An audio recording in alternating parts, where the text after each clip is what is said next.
বান্দা আমার বান্দাদের ভিতরে যারা ওলি হবে তাদের তো কোনো ভয় থাকবে না, তাদের কোনো চিন্তা থাকবে না, তাদের কোনো দুঃখ থাকবে না। ও পৃথিবীর মানুষ, সবাই কিন্তু আমি আল্লাহর ওলি হইতে পারবে না। ওলি হইতে গেলে এখানে আল্লাহ পাক সর্বপ্রথম একটা দুইটা কাজ দিয়েছে। কয়টা কাজ? এক নাম্বার কাজ হলো ঈমান আনতে হবে, দুই নাম্বার কাজ হলো ইয়াত্তাকুন, দুই নাম্বার কাজ হলো তাকওয়া অবলম্বন করতে হবে। কাজ কয়টা? এক নাম্বার কাজ ঈমান আনতে হবে, দুই নাম্বার কাজ হলো তাকওয়া অর্জন করতে হবে। এই দুইটা গুণ যদি আমার আপনার ভিতরে থাকে, আল্লাহ পাক বলবেন আমার ভাষায় তারাই হলো আমার ওলি। তাহলে এই দুইটা গুণ আমাদের মাঝে রাখা লাগবে কি লাগবে না? ও মুসলমান, আওয়াজ করে বলেন, রাখা লাগবে কি লাগবে না? ও মুসলমান, এই দুইটা গুণে যদি আমি আপনি গুণান্বিত হতে পারি, আল্লাহ পাক বলেন ও পৃথিবীর মানুষ, এই দুইটা গুণ যদি তোমার ভিতরে থাকে, পৃথিবীর মানুষ যেদিন তোমাকে পর করে দিবে, পৃথিবীর মানুষ যেদিন তোমাকে দূর দূর করে ওই অন্ধকার কবরে রেখে আসবে, সন্তান কাঁদবে, স্ত্রী কাঁদবে, বাবা মা কাঁদবে, সবাই শুধু কাঁদবে, কিন্তু কেউ তোমার সাথে তোমার কবরে যাবে না। আওয়াজ দিয়ে বলেন, কেউ কি যাবে? আল্লাহ পাক বলে বান্দা সবাই শুধু কাঁদবে, কাঁদবে, একদিন কাঁদবে, দুই দিন কাঁদবে, তিন দিন কাঁদবে, চার দিনের দিন কাঁদবে না, 7 দিনের দিন আর মনে করবে না, 40 দিন পরে তোমার কবরও তারা খুঁজে পাবে না। বলেন এই অবস্থা হয় কি হয় না? আল্লাহ পাক ডাকতে বলে বান্দা রে, এই দুইটা গুণ যদি তোমার ভিতরে থাকে, একটা হলো এক নাম্বার গুণ বান্দা ঈমান আনা লাগবে আমি আল্লাহর উপর, দুই নাম্বার গুণ বান্দা তোমাকে তাকওয়া অবলম্বন করতে হবে, আমি আল্লাহকে ভয় করতে হবে। ও বান্দা, এই দুইটা গুণ তুমি যদি হাসিল করতে পারো, আমি আল্লাহ পাক ঘোষণা করলাম দুনিয়ার সবাই যখন তোমাকে ভুলে যাবে, আমি আল্লাহ ওই সময় বান্দা তোমাকে আমার রহমতের কোলে তুলে নেব। বলেন আল্লাহর রহমতের কোলে আমরা যাইতে চাই কি চাই না? যদি আল্লাহর রহমতের কোলে যাইতে চাই, তাহলে কাজ কয়টা? আওয়াজ দিয়ে বলেন কয়টা? এক নাম্বার কাজ হলো ঈমান আনতে হবে। এক নাম্বার কাজ কি? আজকে যদি আমি আপনি ঈমান আনতাম, তাহলে রাস্তাঘাটে দোকানপাটে আমার আপনার থাকার কথা থাকতো না। আজকে যদি আমি আপনি মুসলমান হইতাম, তাহলে আমার আপনার উপস্থিতি কিন্তু এই কোরআনের মাহফিলে হয়ে যেত। আমি আপনি যদি আজকে মুসলমান হইতাম, তাহলে আমার অবস্থান দুনিয়ার কোন জায়গায় হওয়ার কথা ছিল না। ও মুসলমান, আওয়াজ দিয়ে বলো ঠিক কিনা?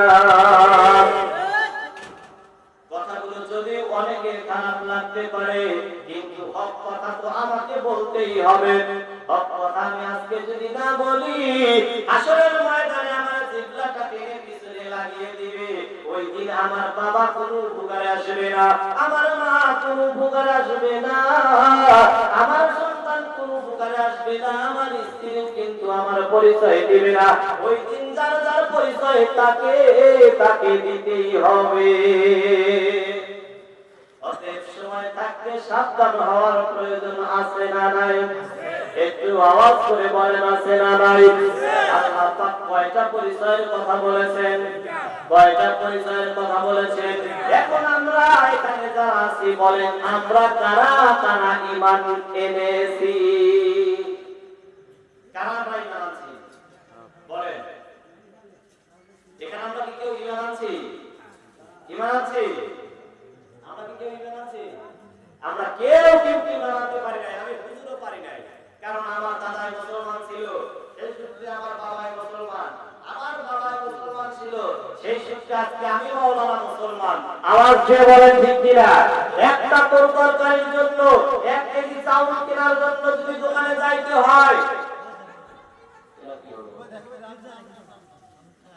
1 কেজি চাউল কেনার জন্য যদি দোকানে যাইতে হয়, 1 কেজি লবণ কেনার জন্য যদি দোকানে যাইতে হয়, বলেন তো ঈমান আনার জন্য কোথাও যাওয়ার প্রয়োজন আছে না নাই? আমরা কি কোথাও যাইতে পারছি? আমরা কিন্তু পারি নাই। তাহলে সর্বপ্রথম যে শর্ত, 1 নাম্বার হলো ঈমান আনতে হবে। কি আনতে হবে? ঈমান আনতে হবে। বলেন, আমরা তো কেউ ঈমান আনতে পারি নাই। কোন আল্লাহ পাক পয়দা দিয়েছে? এই দিয়ে।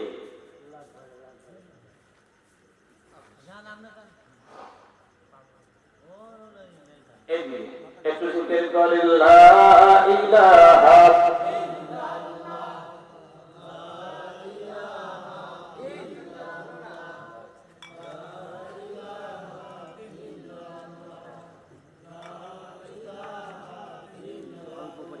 জোরে লা ইলাহা, জোরে লা ইলাহা, হয় না লা ইলাহা, জোরে লা ইলাহা। রিকশা চলে না চালক ছাড়া, নৌকা চলে না বাজি ছাড়া, বান্দা চলে না আল্লাহ ছাড়া, মুমিন চলে না জিকির ছাড়া। লা ইলাহা, জোরে লা ইলাহা, হয় না লা ইলাহা, লা ইলাহা ইল্লাল্লাহু মুহাম্মাদুর রাসূলুল্লাহ। আওয়াজ দিয়ে সকলে বলি সাল্লাল্লাহু। আমার মুসলমান ভাইরা তার মানে হলো আমার আপনার ঈমানের দুর্বলতা আছে না নাই? আর এই ঈমান যদি দুর্বল থাকে তাহলে আমার আপনার জান্নাত নসিব কিন্তু হইবে না। নসিব হইবে? নসিব কিন্তু হইবে না। জান্নাতে যেতে চাইলে আল্লাহর হুকুম মানার প্রয়োজন আছে না নাই? আরেকটা আওয়াজ করে বলেন, আছে না নাই? এজন্য আমরা পবিত্র কালামুল্লাহ শরীফ পড়তে রাজি আছি তো ইনশাআল্লাহ? রাজি আছি তো ইনশাআল্লাহ?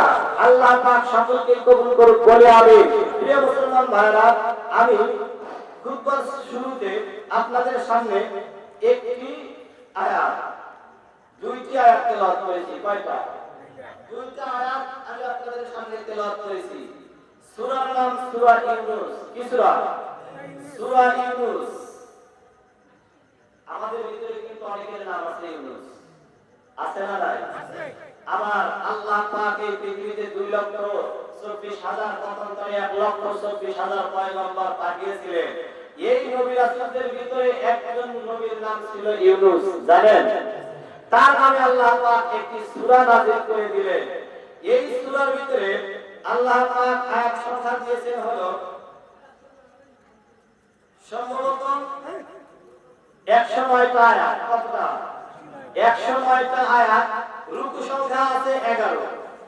এই সূরা নাম্বার 10। এই পবিত্র কালামুল্লাহ শরীফে সর্বমোট কতগুলো সূরা আছে বলতে পারবেন? 114টা সূরা আল্লাহ পাক এই পবিত্র কালামুল্লাহ শরীফের ভিতরে দিয়েছেন। কয়টা সূরা? 114টা সূরা। এই 114টা সূরার ভিতরে 10 নাম্বার সূরা। কয় নাম্বার? 10 নাম্বার সূরা। সূরার নাম কি? মুখস্থ করে। সূরার নাম কি? সূরা ইউনূস। এই সূরা ইউনূসের ভিতরে আয়াত সংখ্যা আছে 109টা। কয়টা? 109টা আয়াত রয়েছে। রুকু রয়েছে 11টা। এই 109টা আয়াতের ভিতরে আমি আপনাদের সামনে তেলাওয়াত করেছি হলো দুইটা আয়াত। কয়টা আয়াত? দুইটা আয়াত। একটা হলো 62 আর একটা হলো 63। 62 এবং 63। রুকু আছে 11টা, তার ভিতরে 7 নম্বর রুকু থেকে আমি তেলাওয়াত করেছি। আল্লাহ সুবহানাহু ওয়া তাআলা যদি আমাকে কবুল করে তাহলে এখান থেকে দুই চারটা কথা বলে ইনশাআল্লাহ আখিরি মুনাজাতের মাধ্যমে আমরা যার যার বাড়িতে চলে যাব ইনশাআল্লাহ। এই সময়টুকু কি আমাকে দেওয়া যাবে? এখানে আল্লাহ পাক কি বললেন? আলা ইন্না আউলিয়া আল্লাহি লা খাউফুন আলাইহিম ওয়া লা হুম ইয়াহজানুন। একটু আওয়াজ করে বলেন আল্লাহু আকবার। এটা একটা ওলির দরবার। আল্লাহ পাক বললেন, হে পৃথিবীর মানুষ, আমরা তো সবাই মানুষ নাকি বলেন? কোন সন্দেহ আছে? সন্দেহ আছে? আমরা কিন্তু সবাই মানুষ। আমাদের কি আল্লাহ পাক ডাক দিয়ে বললেন কি? আলা ইন্না আউলিয়া আল্লাহি লা খাউফুন আলাইহিম ওয়া লা হুম ইয়াহজানুন। পৃথিবীর মানুষ, তোমরা শুনে নাও, নিশ্চয় আল্লাহর ওলিদের কোনো ভয় নেই এবং তাদের কি কোনো দুঃখ নাই, চিন্তা নাই। আল্লাহু আকবার বলেন। তাহলে আমার আপনার ওলি হওয়ার প্রয়োজন আছে না নাই? একটু আওয়াজ দিয়ে বলেন, আছে না নাই? কারণ ওলি হতে পারলে কোনো ভয়ও নাই, চিন্তাও নাই, দুঃখও নাই। কথাটা বলছেন কে?